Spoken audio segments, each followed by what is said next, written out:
आज हम एक्सप्लेन करेंगे खुदा हाफिज चैप्टर 2 को। इसमें दिखाया गया है कि कानून की मदद ना मिलने पर भी कैसे एक पिता ने खुद ही अपनी बच्ची के रेप का बदला लिया। ये सब जानने के लिए आपको लास्ट तक हमारी ये वीडियो देखना होगी। साथ में अगर आपने हमारे चैनल को अभी तक सब्सक्राइब नहीं किया हो तो सब्सक्राइब कीजिए ताकि आपको ऐसे ही बढ़िया बढ़िया कंटेंट मिलते रहे। तो चलो बिना किसी देरी के मूवी स्टार्ट करते हैं।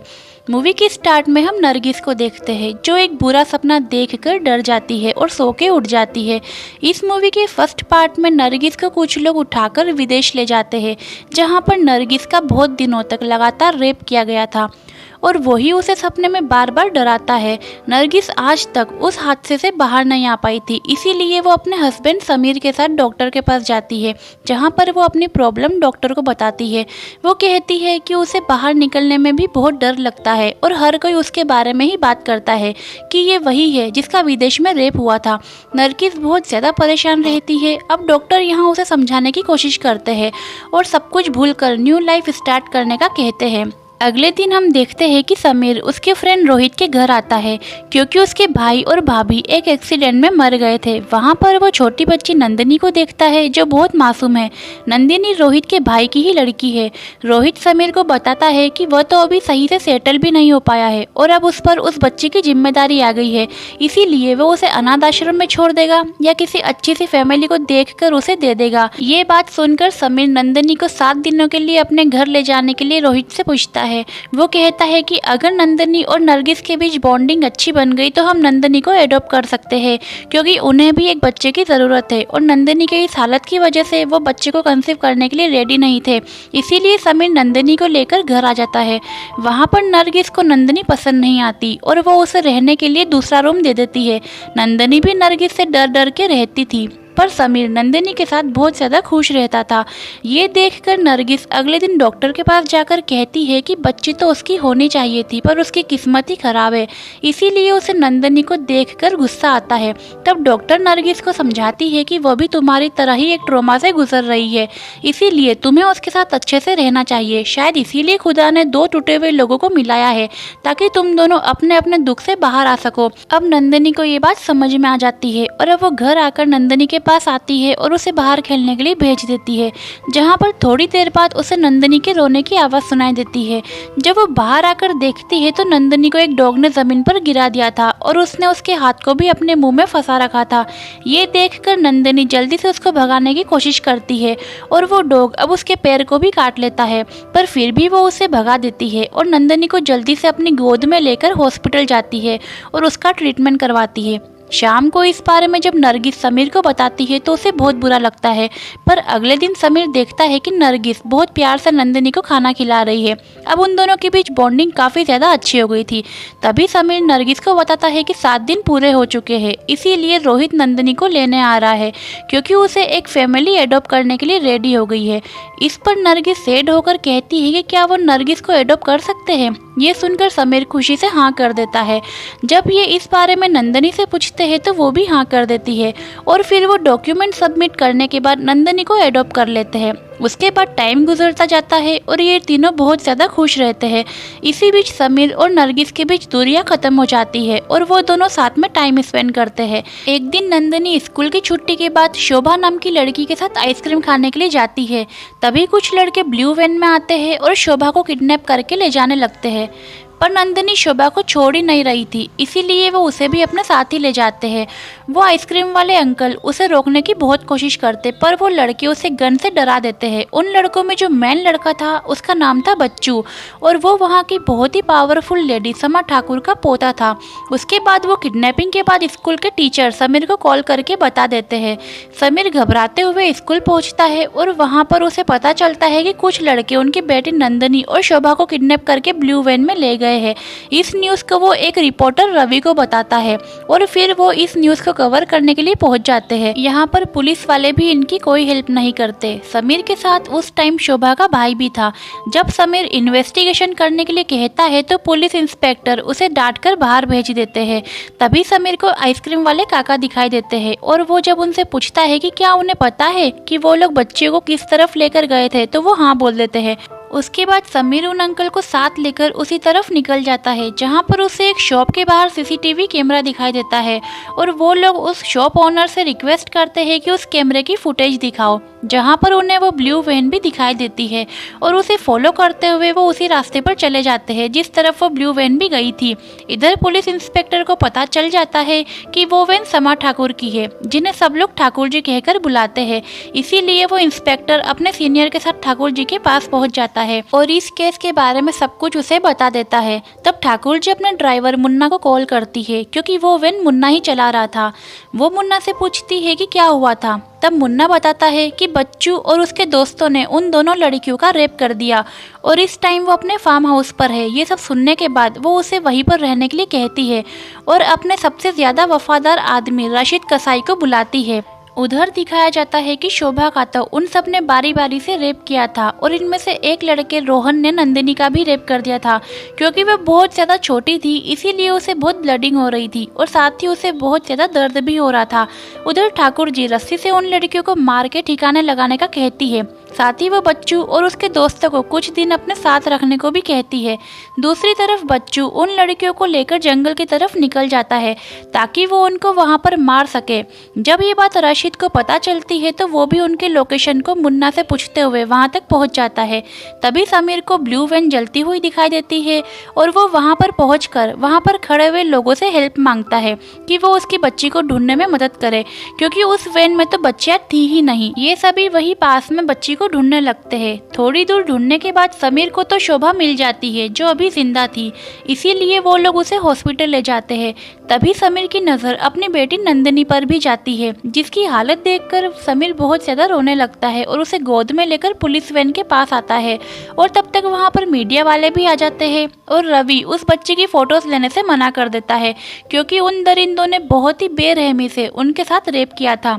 अगले सीन में हॉस्पिटल को देखते हैं जहां पर शोभा का भाई समीर को बताता है कि उसे पता है कि ये सब किसने किया है और फिर वो बच्चू और ठाकुर जी का फोटो समीर को दिखाता है और बताता है कि बच्चू हमेशा शोभा का पीछा किया करता था।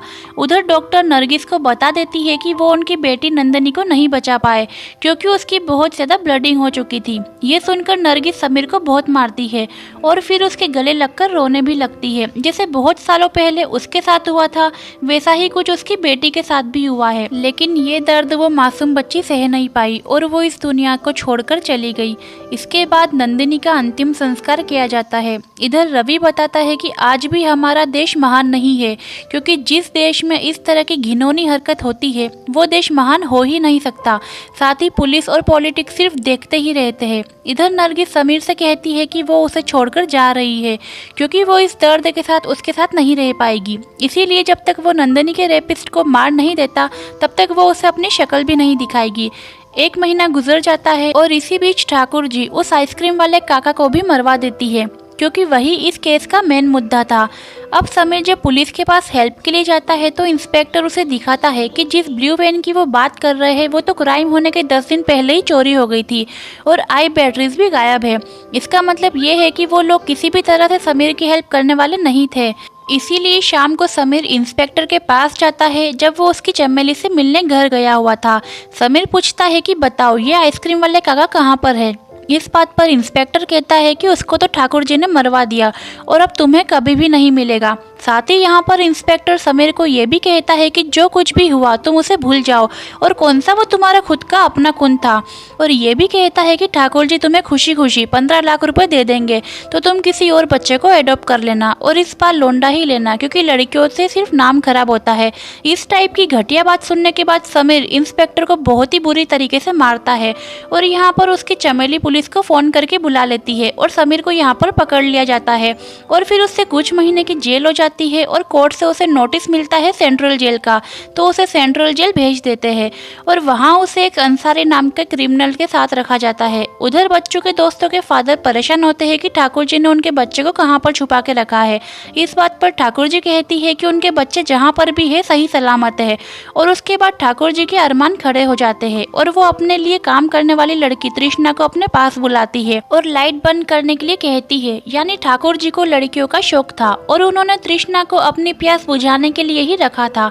छी छी कितनी ठरकी लेडीज थी ये। दूसरी तरफ अंसारी को अपने लोगों से पता चलता है कि कल समीर को मारने के लिए जायसवाल नाम के कैदी को सुपारी दी गई है और इस बारे में अंसारी समीर को बता देता है और कहता है कि अगर उसने जायसवाल को मार दिया तो वो उसकी यहाँ से बाहर निकलने के बाद पूरी हेल्प करेंगे। और फिर अगले दिन जायसवाल और उसके लोग समीर पर अटैक कर देते हैं, जहाँ पर समीर उसको बहुत ही बुरी तरह से घायल कर देता है और थोड़ा बहुत वो खुद भी जख्मी होता है। पर जायसवाल काफी स्ट्रॉन्ग आदमी था, इसीलिए समीर की हेल्प करने के लिए अंसारी और उसके लोग भी यहाँ पर आ जाते हैं और जायसवाल के लोगों को मारने लगते हैं। बहुत देर फाइट होने के बाद समीर जायसवाल को मार देता है और सभी कैदियों के लिए समीर बाहुबली बन जाता है। यहाँ पर सारे कैदी समीर की बहुत इज्जत करने लगते हैं। उधर 2 महीने बाद शोभा को होश आ जाता है और ये केस अब सीधा CBI officer Avinash Thakur investigate करते हैं। होश में आने के बाद शोभा बच्चू और उसके दोस्तों के नाम अविनाश और मजिस्ट्रेट को बता देती है और उन्हें समीर भी जेल में देख लेता है, जिससे उसे पता चल जाता है कि बच्चू के साथ साथ उसे और किस किस को मारना है। अगले सीन में ठाकुर जी नरगिस के घर जाती है और उसे धमकाने की कोशिश करती है कि वो अपने हस्बैंड को रोक ले, नहीं तो वो भी मारा जाएगा। नरगिस बोल देती है कि उसका हस्बैंड उसे फॉरेन से छुड़ा कर लाया था और वो डरने वालों में से बिल्कुल नहीं है। वहाँ से जाने से पहले ठाकुर जी नरगिस पर भी हवस की नजरें डालती है। उधर अंसारी का एक फ्रेंड उसे जेल में आकर बताता है कि डेली ठाकुर जी के घर से कसाई के घर खाना पैक होकर जाता है। इसका मतलब ये है कि बच्चू और उसके फ्रेंड वहीं पर है और इसकी जानकारी अंसारी समीर को दे देता है। अगले दिन समीर जेल से छूट जाता है और समीर शोभा के भाई के साथ अंसारी के फ्रेंड के पास पहुंच जाता है, जहां पर उसे पूरी एक टीम मिल जाती है और वो राशिद कसाई के अड्डे पर फाइट करने के लिए रेडी हो जाते हैं। और फिर अगले दिन मुहर्रम पर समीर अपने साथियों के साथ राशिद कसाई के अड्डे पर अटैक कर देता है, जहां पर वो बहुत सारे लोगों को मारने के बाद राशिद कसाई के पास पहुंच जाता है और राशिद कसाई को मुर्गे की लेग पीस से ही मार देता है। उसके बाद वो लड़कों के पास पहुंचता है, जहां पर उसे सिर्फ मुन्ना और रोहन ही मिलते हैं। बाकी के लड़के बच्चों के साथ पहले ही ठाकुर जी ने कहीं छुपा दिए थे। मुन्ना समीर को बताता है कि बच्चों ने उन दोनों बच्चों को क्रिकेट वाले बैट से दौड़ा दौड़ा कर मारा था और इस रोहन ने नंदनी का रेप किया था। ये सुनकर समीर को बहुत ज्यादा गुस्सा आता है और वो रोहन को बहुत बुरी मौत देता है। ये देखकर मुन्ना डर कर गवाह बनने के लिए रेडी हो जाता है। अगले दिन पुलिस को रोहन की बॉडी पेड़ पर लटकी हुई मिलती है। पुलिस ठाकुर जी के घर पर आकर बच्चों को ढूंढने लगती है, पर उन्हें वहाँ पर वो नहीं मिलता और ठाकुर जी अपने बेटे कमलेश से बात करने लगती है कि पुलिस उन्हें छू भी नहीं सकती है जब तक वो जिंदा है। यहाँ पर हमें ये बात भी पता चलती है कि ठाकुर जी ने अपने पति को खुद ही मार दिया था और अपने बेटे कमलेश को इजिप्ट भेज दिया था। वहाँ पर वो एक लोकल गैंगस्टर के साथ काम करता है।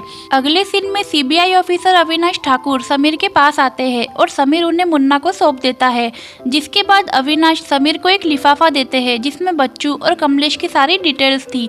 यहाँ पर समीर अविनाश से पूछता है कि आप मेरी हेल्प क्यों कर रहे हो, तो अविनाश कहता है कि मेरी भी एक बेटी है और तुम उसे घुस कर मारना। साथ में वो बताते हैं कि इस टाइम वो अपने डैड कमलेश के साथ इजिप्ट में है और वहाँ जाने से पहले समीर बाकी लड़कों को मार देता है और सिर्फ बच्चू ही बचा था।